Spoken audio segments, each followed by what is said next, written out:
पहाड़ों के निर्माण की प्रक्रिया लाखों करोड़ों साल तक चलती रहती है, लेकिन प्रत्येक पहाड़ के निर्माण के साथ ही खत्म होने की तारीख भी तय होती है। अगर हम बात करें कि दुनिया के सबसे ऊंची चोटियां किस पहाड़ की है, तो आपका जवाब होगा हिमालय। ये बिल्कुल सही भी है, लेकिन आपको पता है एक समय ऐसा भी था जब हिमालय से 3 गुना ऊंचे पहाड़ थे, जिन्हें वैज्ञानिकों ने सुपर माउंटेन्स का नाम दिया। हिमालय की रेंज इतना है कि यह प्राचीन सुपर माउंटेन की रेंज इससे कई गुना ज्यादा थी, साथ ही इनकी ऊंचाई भी। वैसे प्राचीन सुपर माउंटेन जैसी कई भौगोलिक जगह अब धरती पर नहीं है। एक रिपोर्ट में बताया गया है कि कैसे ये सुपर माउंटेन खत्म हुए और समुद्र में मिल गए, जिसकी वजह से समुद्र में पोषक तत्वों की भरमार हो गई, जिसकी वजह से समुद्र में जीवन की उत्पत्ति में सुपर तेजी आई। सबसे पहले समुद्र में जीवन के विकास की शुरुआत हुई। इन सुपर माउंटेन्स का पता धरती की ऊपरी परत यानी क्रस्ट के नीचे मिले जिरकॉन क्रिस्टल से भी किया जाता है, क्योंकि ये क्रिस्टल उसी समय के हैं जब ये सुपर माउंटेन बने थे। ये जमीन में भयानक दबाव और तापमान के बीच रहते थे। धरती पर मौजूद दुर्लभ खनिजों में से एक है लुटेटियम, जो जिरकॉन्स में कम मात्रा में भी मिला है। यह दुर्लभ खनिज ऊंचे पहाड़ों की नींवों में पाए जाते हैं। ये खनिज हिमालय के नीचे में भी हो सकता है और प्राचीन सुपर माउंटेन्स के नीचे भी थे। पहले प्राचीन सुपर माउंटेन्स का निर्माण 200 से 180 करोड़ साल के बीच हुई थी। दूसरी घटना 65 से 50 करोड़ साल के बीच में तब हुई थी जब ट्रांस गोंडवाना सुपर माउंटेन ने गोंडवाना सुपर कंटिनेंट को क्रॉस किया था। उस वक्त सुपर कंटिनेंट में आधुनिक दक्षिण अफ्रीका, अमेरिका,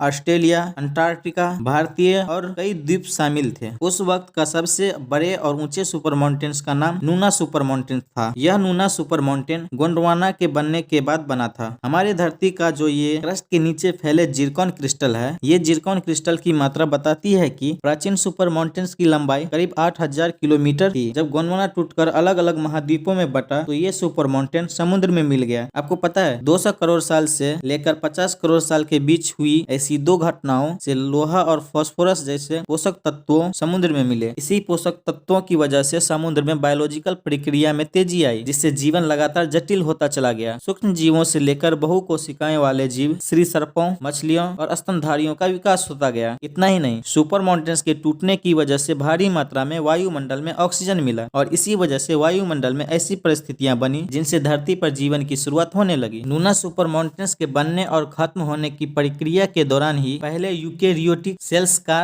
निर्माण हुआ, यानी ऐसी सेल्स जिनमें न्यूक्लियस होता है जो आगे चलकर पेड़ पौधा, जीव और फंगस में विकसित होते चले गए। उसी समय ट्रांस गोंडवाना सुपर माउंटेन नष्ट हो रहे थे। इसके नष्ट होने से धरती के समुद्र में जान आ रही थी, जो जीवन को बढ़ावा दे रही थी। स्टडी में यह बात स्पष्ट हुई है कि धरती पर 170 करोड़ से लेकर 75 करोड़ साल के बीच पहाड़ों का निर्माण बंद होने लगा था। भूगर्भ वैज्ञानिक इस ठहराव को बोरिंग विलियन कहते हैं, क्योंकि धरती पर जीवन की शुरुआत हो चुकी थी या धीरे धीरे अलग अलग रूपों में विकसित हो रहे थे। दोस्तों, आपको इसके बारे में जानकर कैसा लगा कमेंट जरूर कीजिएगा। वीडियो अच्छी लगी तो लाइक, शेयर और सब्सक्राइब कीजिएगा।